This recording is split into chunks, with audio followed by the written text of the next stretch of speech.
नमस्कार, बहुत स्वागत है आपका। चैत्र मास के शुक्ल पक्ष की एकादशी को कामदा एकादशी कहते हैं। हिंदू संवत्सर की ये पहली एकादशी है और एकादशी का व्रत भगवान नारायण के निमित्त रखा जाता है। मान्यता है कि कामदा एकादशी का व्रत रखने से कष्टकारी जीवन से छुटकारा मिलता है, समस्त पाप नष्ट हो जाते हैं। अगर विधि विधान से व्रत रखा जाए तो तन और मन दोनों शुद्ध हो जाता है, जिंदगी भौतिक सुख से परिपूर्ण रहता है। इस बार कामदा एकादशी कब है? देखिए, इस साल कामदा एकादशी का व्रत 1 और 2 अप्रैल दोनों ही दिन रखा जाएगा।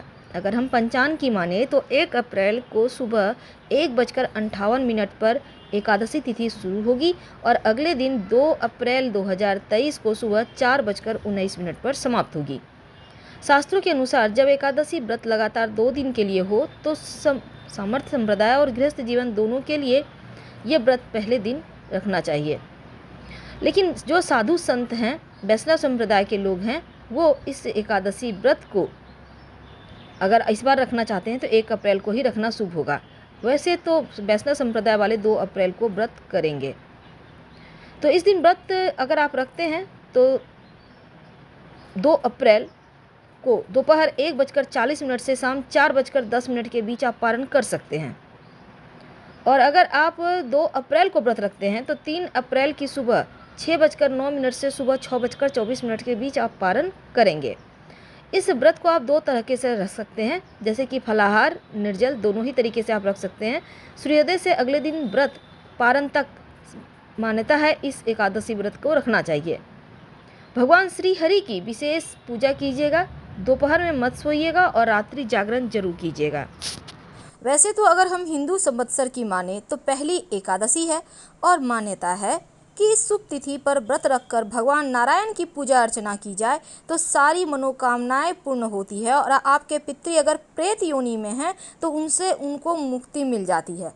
क्योंकि पुराणों में कहा गया है, जितना पुण्य कन्यादान से, स्वर्ण दान से, हजारों वर्षों की तपस्या से मिलता है, उससे अधिक पुण्य फल कामदा एकादशी का व्रत करने से मिल जाता है। पुराणों में कहा गया है कि कामदा एकादशी का व्रत करने से सभी पापों से मुक्ति मिलती है और मोक्ष की प्राप्ति होती है। इस एकादशी को सर्व कार्य सिद्ध और मनोकामना पूरी करने के लिए सबसे ज़्यादा उत्तम माना गया है। इस दिन भगवान नारायण की विधिवत पूजा करें तो घर से कलह क्लेश दूर हो जाता है, साथ ही जीवन में सुख शांति संपन्नता आती है और इस व्रत के प्रभाव से सभी बुरी आदतों से भी छुटकारा मिलता है। इस दिन शिवलिंग पर भी 1 लोटा जल जरूर अर्पित कीजिएगा और जल में आपको काला तिल या आप कुसा घास भी डालकर अर्पित कर सकते हैं। कैसे करेंगे पूजा? देखिए, ब्रह्म मुहूर्त में उठकर स्नान वगैरह कर लें। समस्त कार्यों से निवृत्त होकर आप भगवान विष्णु का स्मरण करते हुए व्रत का संकल्प लें और भगवान श्री हरि की विधि विधान से पूजा करें। भगवान को पीले पुष्प अर्पित करें, फिर चंदन का तिलक लगाएं और आप मिठाई या फल का भोग लगाएं। कुछ नहीं है तो गुड़ का भोग लगाएं तुलसी के पत्ते डालकर। इसके बाद जल का ग्लास रखें या जल अर्पित करें, फिर एक घी का दिया जलाएं और अंत में आरती करें। दिन भर व्रत रखें और दूसरे दिन पारण करके अन्न ग्रहण करें। तो एकादशी दिन आप अपनी योग्यता के अनुसार दान धर्म भी कर सकते हैं। ओम नमो भगवते वासुदेवाय का जप पूरे दिन करें तो सर्वोत्तम होगा। इस एकादशी का व्रत कथा सुनने से भी बहुत ही ज़्यादा जीवन के जो कष्ट हैं उनसे मुक्ति मिलती है। तो प्राचीन काल में राजा दिलीप ने इस एकादशी के व्रत का महात्म्य अपने गुरु वशिष्ठ से सुना था और गुरु ने उन्हें बताया कि एक बार भोगीपुर नामक नगर में राजा पुंडरीक राज्य करते थे।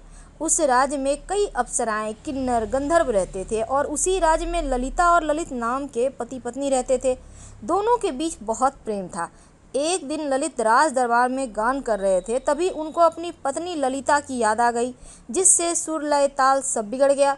अब उनकी यह गलती राजा ने पकड़ ली और ललित ने राजा को पूरी बात बता दी, जिससे राजा क्रोधित हो गए और ललित को राक्षस बनने का श्राप दे दिया।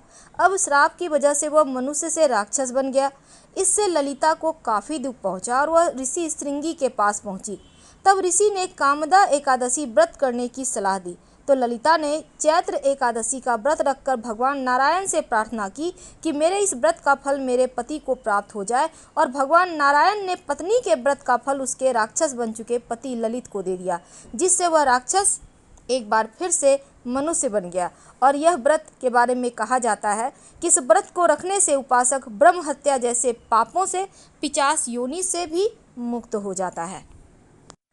आप चाहते हैं कि पूरा साल खुशियों के साथ ही आए और पूरा साल अच्छा बीते, तो सबसे पहली तो एक बात याद रखिएगा, एक लोटा में अगर आपके घर में केसर है तो उसमें डाल दें, नहीं है तो कोई बात नहीं।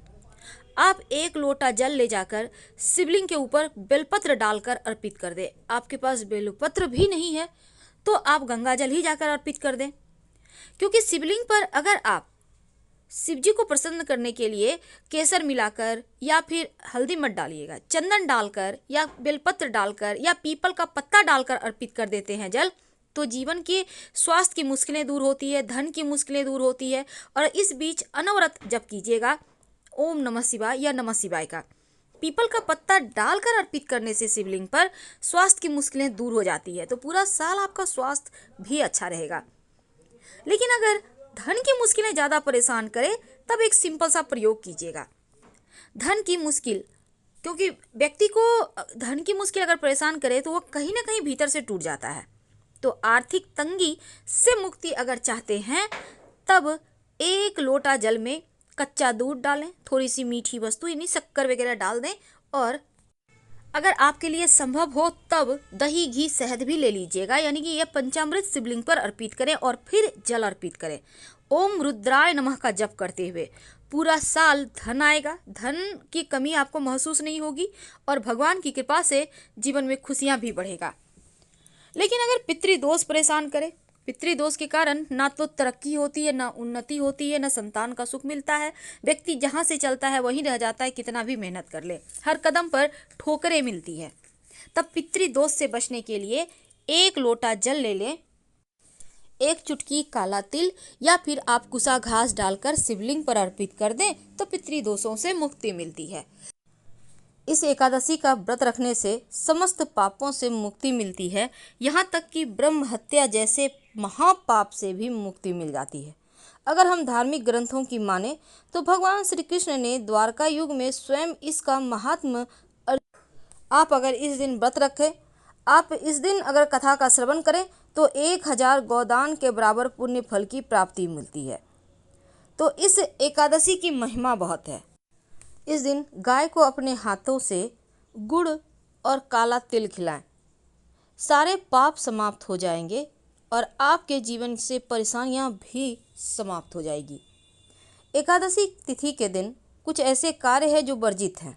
घर में झाड़ू नहीं लगाना चाहिए, इस दिन बाल नहीं कटवाना चाहिए और ना ही ज़रूरत से ज़्यादा बोलना चाहिए, क्योंकि ज़रूरत से ज़्यादा बोलने से मुख से अशुद्ध भाषा निकलता है। व्रत जरूर रखें और तुलसी की पूजा जरूर करें।